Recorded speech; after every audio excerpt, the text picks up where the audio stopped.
Hey guys, the Digital Sticks here, and today's video would be better if I had trackers going on, but one of my trackers for some reason did not charge, and I tried to bump it up a little bit, and I don't know if it's the low voltage or something else, but my tracking, with my full body tracking, was not working very well. It was glitched and going crazy. And so even though sometimes I looked normal and had legs, with it glitching, it's not worth using. Welcome to how important tracking is for VRChat. And so now, at least my hands are not glitching. I can do whatever I want to, and it's going to translate whether I'm dancing in front of a mirror or just talking to somebody or whatever. I'm not glitchy. I can be immersed, and I don't have to have any reminders that I'm not immersed because I'm immersed. I mean, the only thing that's not going to, I reach out, if I touch another avatar, I'm not going to feel it, but I'm used to that element of VR now. And so look but don't touch scenario. You can role play touching, but you can't actually touch.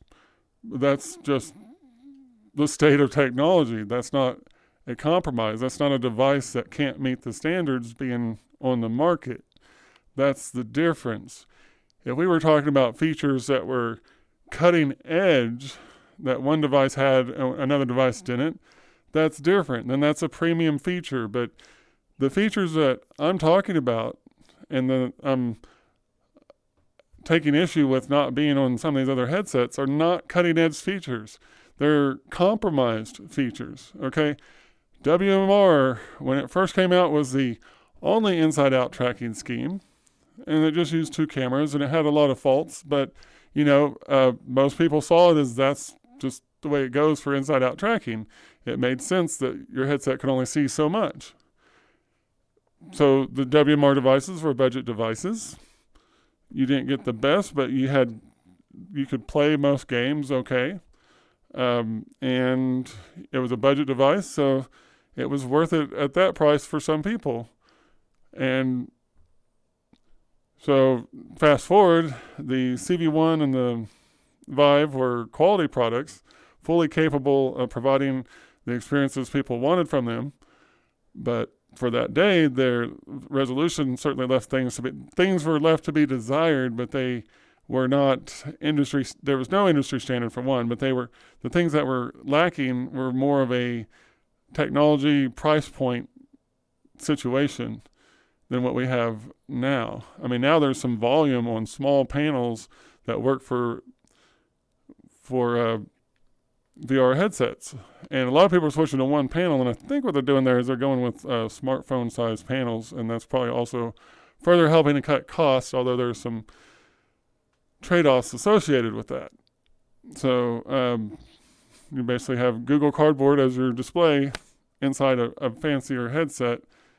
In some respects, that's oversimplification, but it's still somewhat what's going on there with one panel. If they make it work, they make it work. But there is a reason why that wasn't how VR headsets started.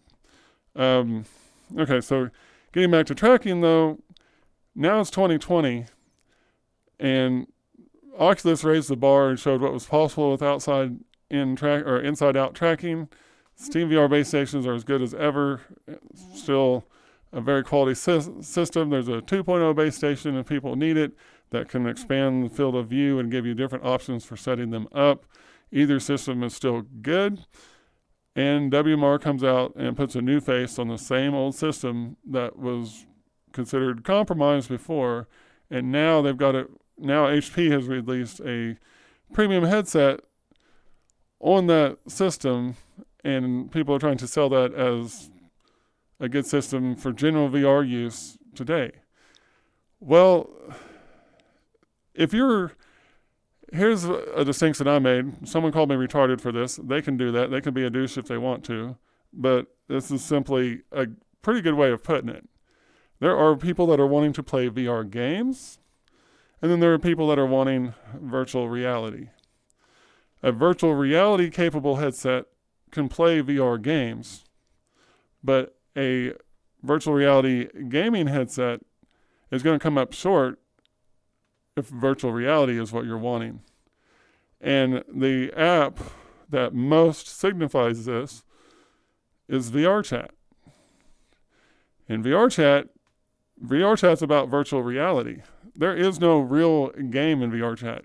You're in virtual reality, and so some people have created game content, but let's just face the facts that the reality of virtual reality chat, VRChat, is that you're in virtual reality and you can chat. You're socializing in virtual reality. That is the point of the app. Some people hesitate to call it a game. It's called a game, and it's gamey in the way it's set up. They certainly didn't try to make it. They didn't try to just mock reality with virtual reality. They allowed it to enable what it can enable, but it is virtual reality. It's about the social elements more than the game. If you're thinking of VRChat, you're very unlikely to be thinking of a game that you play in VRChat. You're thinking of VRChat as a whole, and you can think of it whatever you want to, but somewhere in there, it's the social element that's different. Because you can play a lot of games without ever having virtual reality, or you can play a lot of games in virtual reality without ever having a social context. VRChat has a social context. It's kind of self-explanatory. That's why the tracking is an issue. See, when you're watching gameplay, people are looking at their hands, and so their tracking can go wherever they're looking. But in reality, that means their tracking covers out here in front of their headset. But when their tracking is lost here, if they're looking up straight, when their tracking is lost here, if they're looking forward straight, then if they're looking at themselves in a mirror in VRChat, their hands freeze down here. And, if they're dancing, maybe sometimes predictive motion helps. Sometimes it probably catches. If your predictive motion catches on a move, let's say you were dancing down, if it fails to, if you just happen to slow down too much for that predictive motion or whatever, then the whole time your hand is down, it's going to just kind of freeze. So like maybe this one keeps going and this one's just froze for a second and then it jumps. It freezes, it jumps. I haven't seen anyone try to dance with the Reverb G2, so how well or how poor it pulls off dancing is unknown in reality. But what's not unknown is that you're not going to be tracked at this range around your hips. If you're lucky, motion prediction will make things look good enough. Maybe it'll be almost spot on, but it's not going to be your actions down here. It's going to depend on if it can pretend it's got your actions. And that's only for, that's for quick motion stuff. Anything that you kind of, you got gyros, whatever they can mimic with the gyros while your hand is outside of the tracking range is what you're going to get. But we see on menus, if it's not predictive motion at work, when you're like in VR, Beat Saber, if you don't raise your hands up to here or higher, when you're navigating their menu, you're just working gyros. You don't have 6 degrees of freedom. You're not just pointing normal. You have to adjust to the controller because you've only got gyros because of the tracking not being down here. And people are finding that in other games where they're used to just navigating a menu casually down here. They're having to navigate with just gyros. It's like, so whatever you're doing, your hands suddenly freeze, and you're navigating menus just like that. And that's another thing. See how I rotate my hands? And my arms kind of move around a little bit. Like VRChat, you have no official elbows. It's actually, the IK is actually kind of guesstimating elbow and shoulder position based on hand position. And it does a remarkable job, but see what just gyros alone do? So that could be interesting. So anyways, it's unpredictable. So it's not, from the standpoint of somebody that's wanting to dance and that's already been enjoying this game and knows what's possible with quality tracking, full body tracking, the works, that's junk. Okay, so that's where my opinion came from. Trying to back down from that and just think about people playing this game more casually, discovering it for the first time or whatever. And, well, you could come in here and you're still going to enjoy it. You're still going to be able to watch other people, talk to other people, having a good time. And so there's a lot of elements of this game you're going to enjoy, even if you have a Reverb G2. But your hands will be paralyzed, so you won't be doing any gesturing. And so I don't know how immersion breaking that is for somebody that's never experienced that. But like my very first introduction to VR with 6 Degrees of Freedom was the Oculus Touch controllers. And I was launched directly into an app that was a tutorial on those controllers.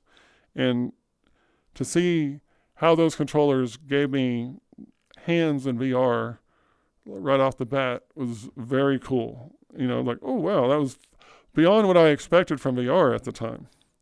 And now I expect it all the time. I mean, that's where the state of VR is. And so I had hands right off the bat that I could move.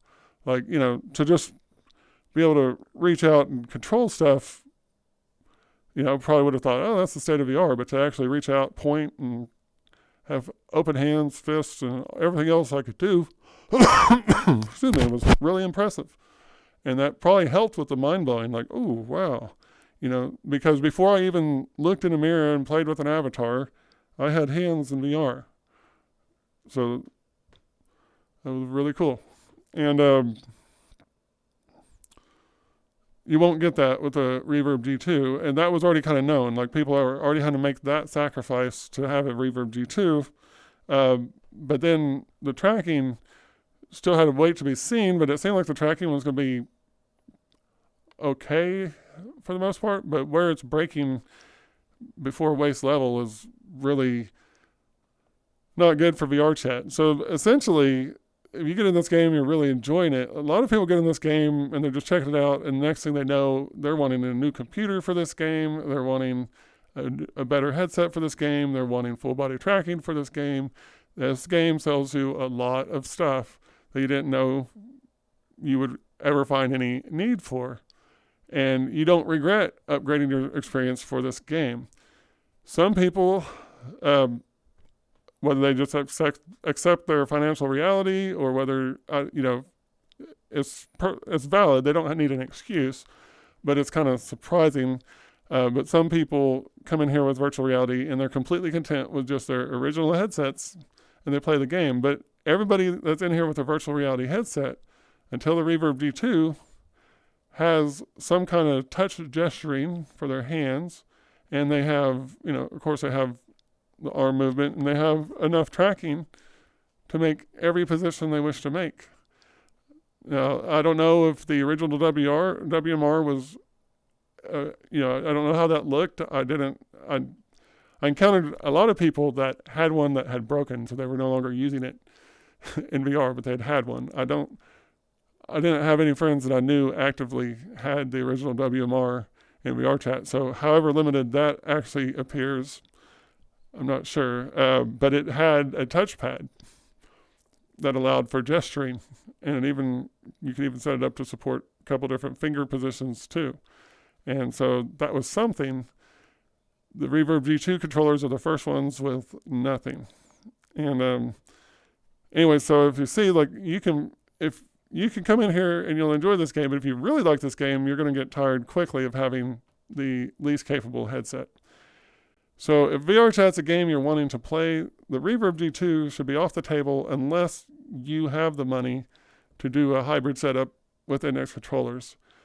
And you're going to have it soon. If you're not going to have that for quite some time, why make that commitment to be crippled and committed to buy expensive additional accessories to make your experience whole on your headset, when before you get to those additional purchases, there could be something much better out there. And you either replace everything or you're still committed to this more expensive stuff because you don't want to go backwards on your visuals. But the truth is, if you could have gotten that headset first, that would have been fine. And like one thing that comes to mind for that is the Deca gear. I don't know how realistic it is that it's going to actually come to the market, but if they pull it off, the stats and things that they've talked about will be incredible. They may not pull it off. Like, they may add all those features, and they also may have a junk tracking scheme or something that ruins it. But if they don't, and you're using a headset that's crippled you, and you're wanting this better experience for VRChat, then suddenly you're at you're talking about just parking your G2 and buying this other headset, or you still have to spend more excuse me, to get the base stations, dongles, controllers, and trackers before you can fully enjoy the game. I don't know. I'm trying to put together a scenario there, but basically, if you get a Reverb G2 and you start getting interested in full body tracking, you're not just needing a hybrid setup with trackers to get there. You're going to need index controllers before you can even really enjoy your trackers. If your tracking is gimpy, you're not going to want to dance. So let me cut into some examples here to kind of add some weight to this, what I'm talking about, and then we'll leave it here. If I need to add additional discussion later, I will. But it's a serious disability in this game. It may not be to junk level for some players, but for other players, it's going to be a major regret once they get in this game. If you think the visuals of the G2 are what you want for VRChat, you're kind of going in the wrong direction, because the immersion and all the other elements of VR are more important in VRChat than a lot of other games. And so let's just do this. I'm going to hide myself, and well, let's see. Okay, I didn't set that up, so I'll hide myself, and we will play this first video.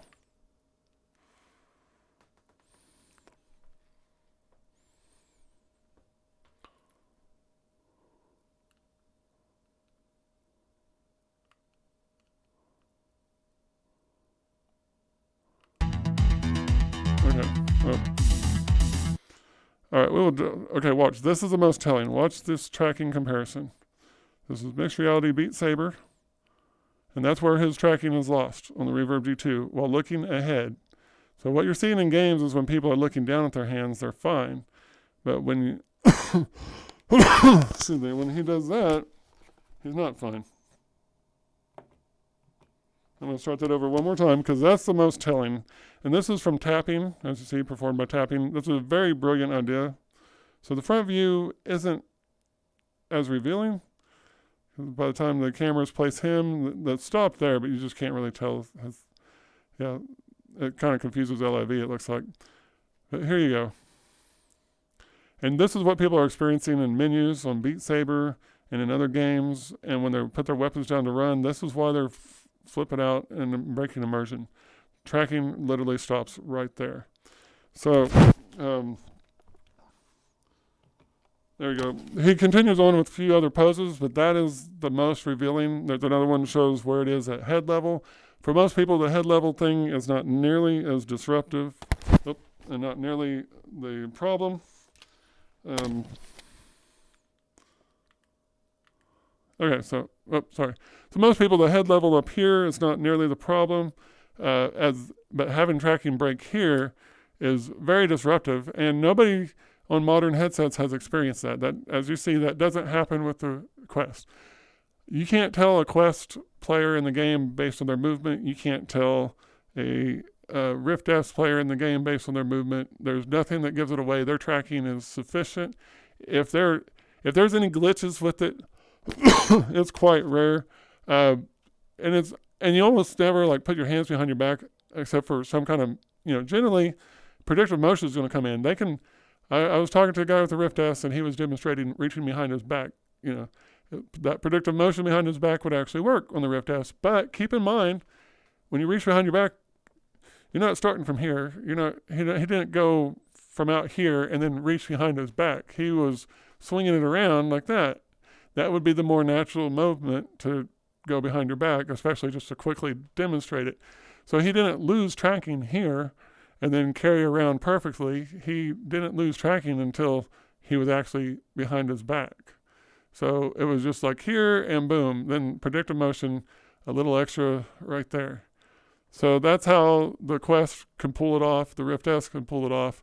It's just fine. You can talk to those players. You don't see them as crippled. It worked out really good. It's been a long time since anyone thought the inside-out tracking of a Rift S or Quest was an issue. When I'm talking about the Quest and I've got issues with it, you don't hear me mentioning the tracking. I'm not talking about, I'm not like, oh, it doesn't have base station tracking. I'm not talking about the tracking. The tracking's fine. It's the other elements that they've compromised intentionally on that headset that are the problem. The only time the tracking comes up is it's very likely you're going to think about full body tracking. Then you have to, if you're going to want full body tracking, you're doing a hybrid setup, you're going to need base stations anyways. And yeah, so where I get to with this stuff is, if you can up front make a better purchase, you're going to have a better headset than you can ever get to with a cheaper headset, no matter what kind of mods you make to it. So let's go with this video. And let me hide myself again. And Alright, so this is a short clip I made from an event in VRChat. Watch everybody dancing though. Nobody's stopping their hands well above their hips to avoid losing tracking. Most of these people have full body tracking. This is where it counts. This is very immersive, very fun. You're dancing. You got a mirror on up front so you can see yourself, which is kind of important for people that don't normally dance. They see themselves, they feel better about what they're actually doing, or they tweak what they're doing. You know, you can dance face to face with people. That's fun too, because then that's really immersive. But if you're not confident about what you look like and stuff, that can be that can take away from that face-to-face dancing with someone. But once you've been doing this for a while and you're confident that it's respectable what you're doing, then it's fun. Okay, whoop. All right, so anyways, that's the DJ telling everybody to, Anyways, so now I'll just mute that real quick, and I'll bring myself back. So, I had someone talking about basically how unnecessary the index was, and the Quest 2 is $300 and the index is $1,000, and then, to point out some of the differences and everything, and it's like, full body tracking, who even needs that? And there you go, guys. That's why there's a discussion between people that are virtual reality enthusiasts and virtual gaming enthusiasts. A virtual gamer doesn't need trackers. No games actually put it to use right now in any significant way. And so we don't need it. And they don't need it. And then the same thing with the touch. They're playing virtual games.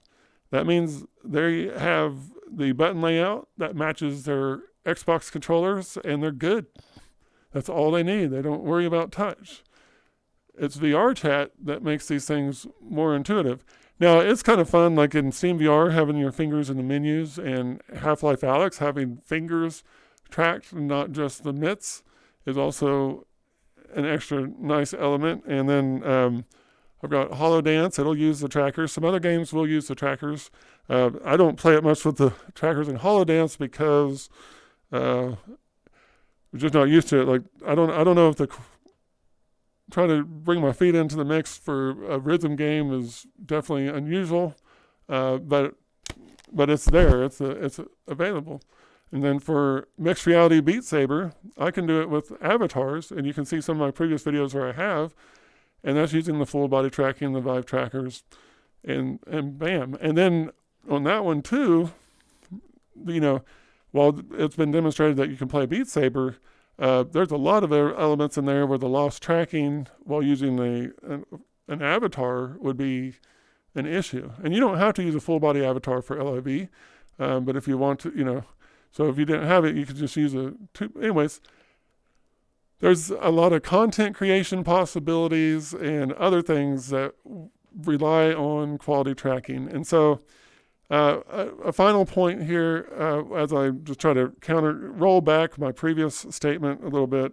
And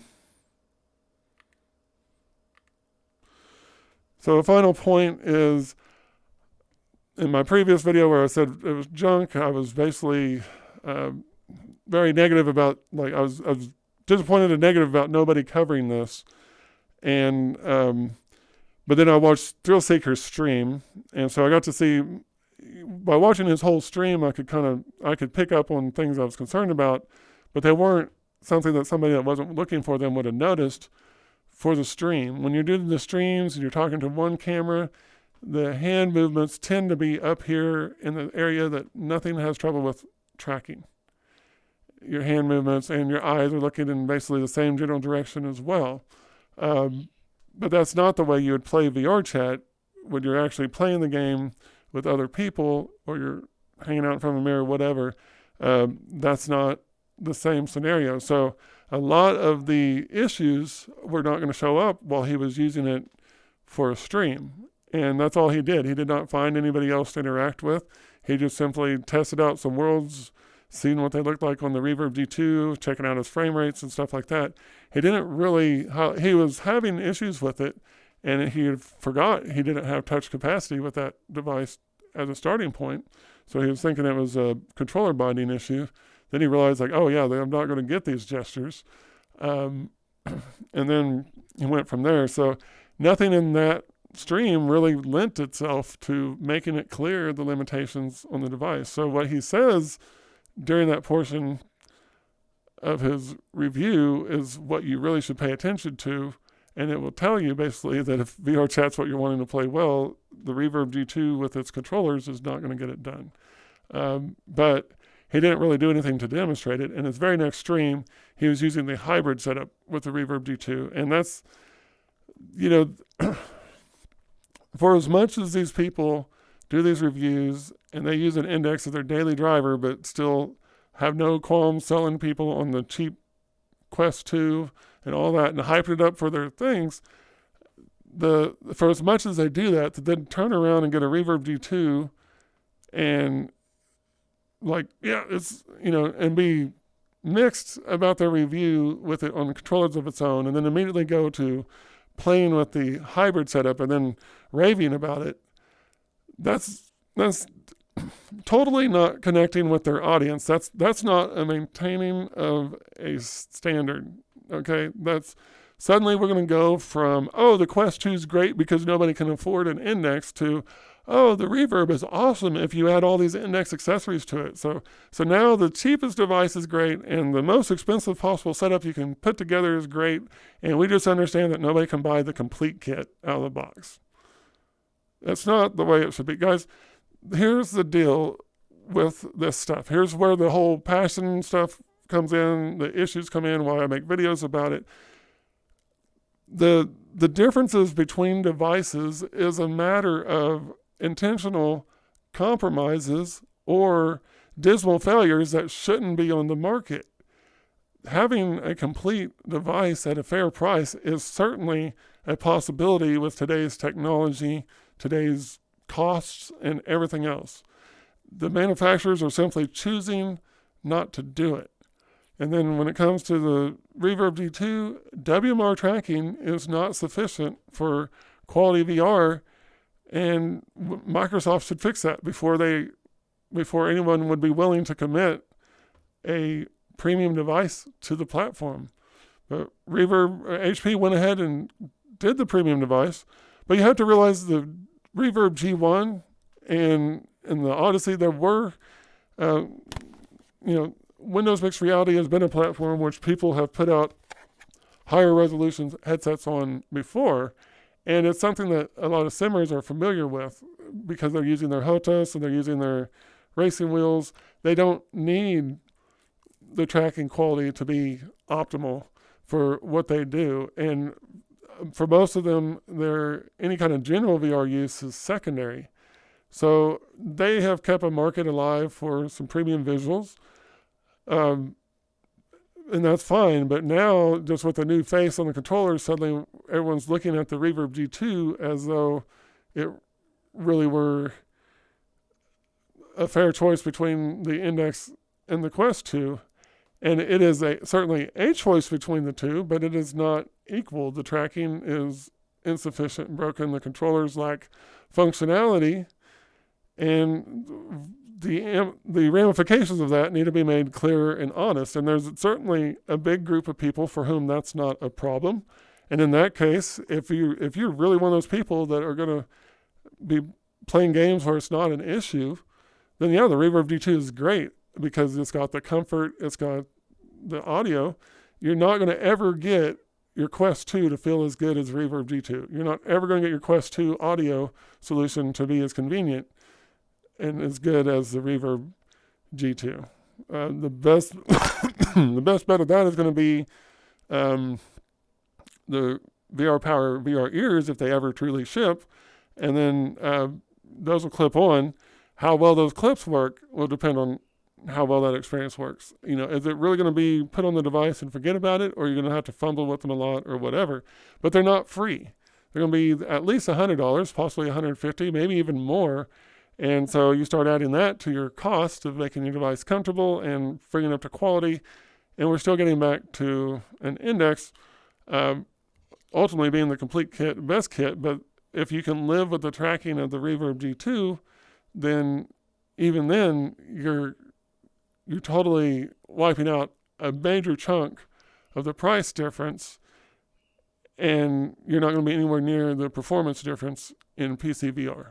So there's a market for the Reverb G2, but it really isn't a premium headset because it is.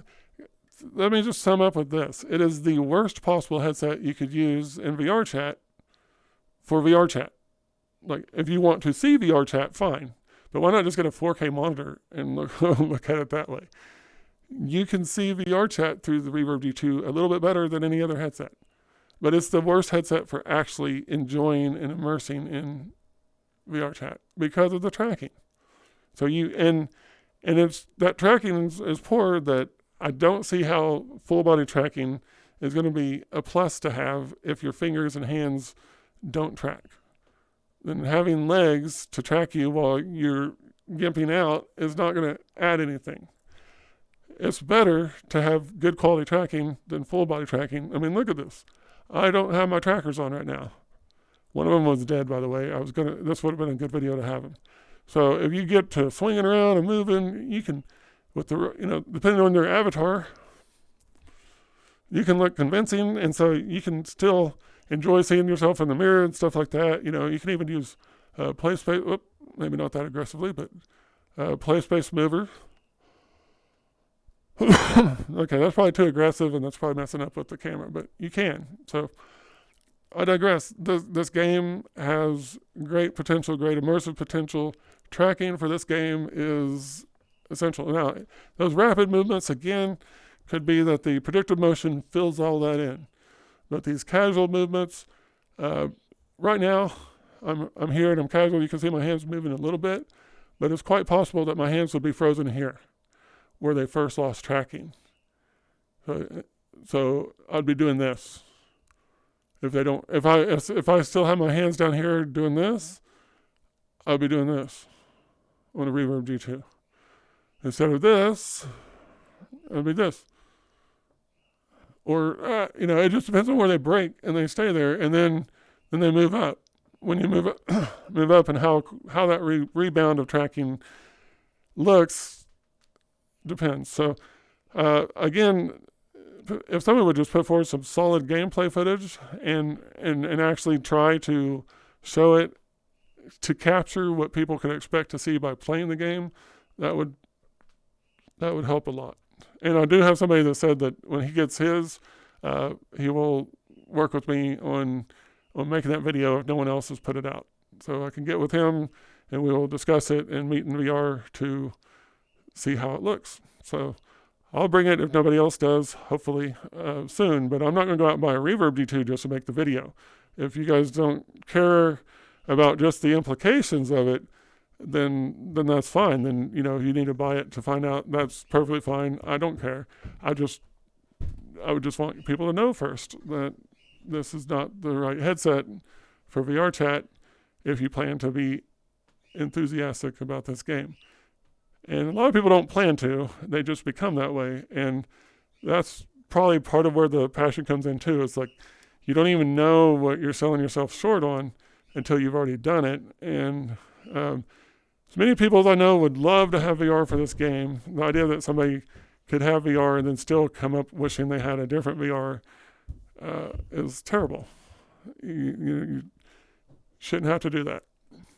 So we'll see. I just know it's not a perfect solution. There's compromises on how you can move around. But if your budget is limiting you to that or the Quest 2, I've seen other people without hesitation say Quest 2. So you can take that for a grain of thought, a grain of salt. Comfort is a concern of mine there. So I digress. All right, this is my. I'm going to upload this, but yeah, I turned into a rambling mess still. But this is probably my best attempt to follow up on another video. So thank you for watching, and I'm out.